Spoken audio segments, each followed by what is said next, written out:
Now that Skeleton Crew's story has been told in full, fans of the latest installment to the Star Wars saga are left with a few questions about both the fate of the show and the characters we've come to know more about along the way. It's interesting to think about what the future holds for the kids from At-Atin, including Wim, Fern, KB, and of course Neil, but it's the past of Jude Law's rogue Jedi turned pirate, Jod Nanarwood, that intrigued viewers the most. Jod Nanarwood, at your service.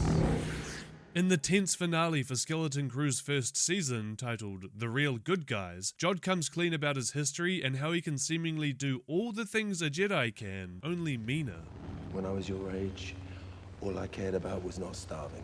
I was living in a hole in the ground, and a Jedi found me. She may have been desperate and ragged like me, but she told me I had potential.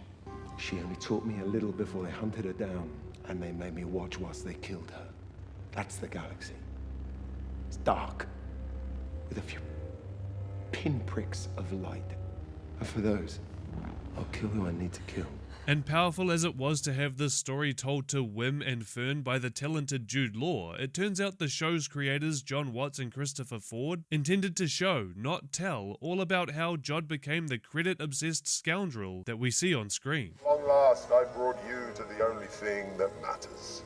Cold, hard credits. Including a look at the Jedi Master who took Jod under her wing. But just before we rip into it, I wanted to remind you that Sublight is your home for all things Star Wars. It's the one place in the galaxy where you can come on out of hyperspace to explore the finer details of that galaxy far, far away. Use my knowledge, I beg you. And if that sounds like a bit of you, then why not subscribe to the channel today? We would be honored if you would join us.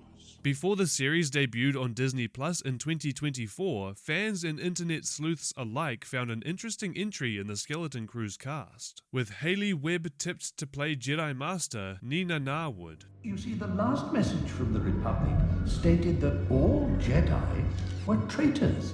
People soon began to speculate that Nina was either a relation of Jod's and therefore passed down her talents in the Force, or that Jod, who has a history of taking different names whenever it suits him, presented himself as a Jedi Master down on his luck to Wim and the kids by embodying his old mentor Nina and taking her last name. So, which are you lying about?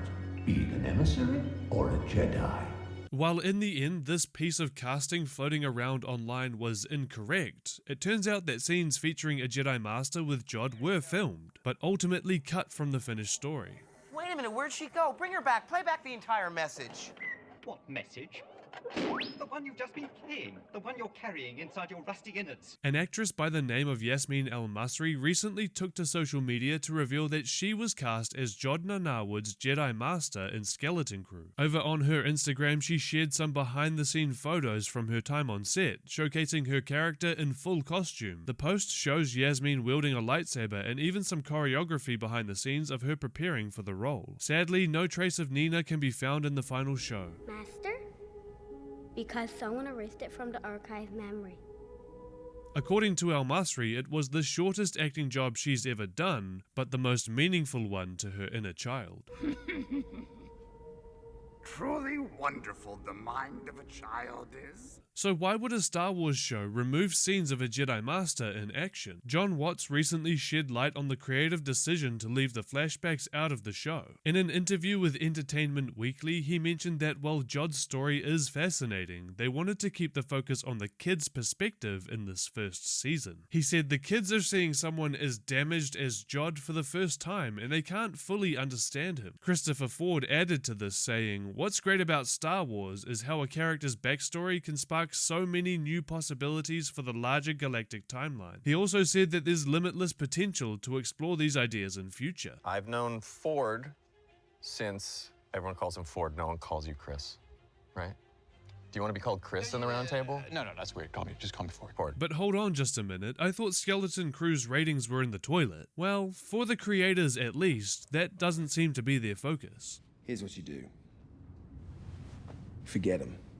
For them, it's the word of mouth being generated which has their attention, and that of the studio. Remember, your focus determines your reality.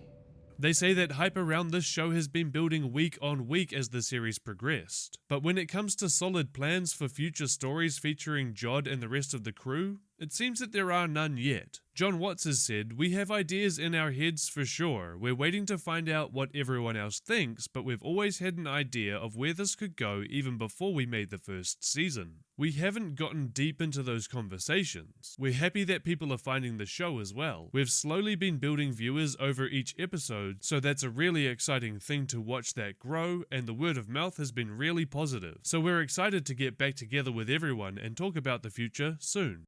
Now that we've seen the whole series play out, what we managed to hear about Jod's history in the finished product certainly left an impression. And if you ask me, the biggest tragedy in not seeing Nina Narwood on screen is that Yasmine seems to have the same passion for Star Wars as other actors and creatives who have gone on to leave their mark on the saga and endeared themselves to the fans. People like Sam Witwer, John Boyega, and others who know the stories and want to make something by the fans, for the fans. You know, it's really refreshing when you see someone that's in Star Wars that you know it like really cares about the brand. But I'm confident we will see Yasmine suited up as a Jedi sometime soon. Her character is a huge part of Jod's history, who set him down what would ultimately be a dark path as a pirate. While she did the best she could for Jod, it's clear that her methods were unorthodox, and her gruesome death shaped Jod's outlook on the galaxy, often telling the kids of the skeleton crew that it's a cruel and rotten place to be. Make your life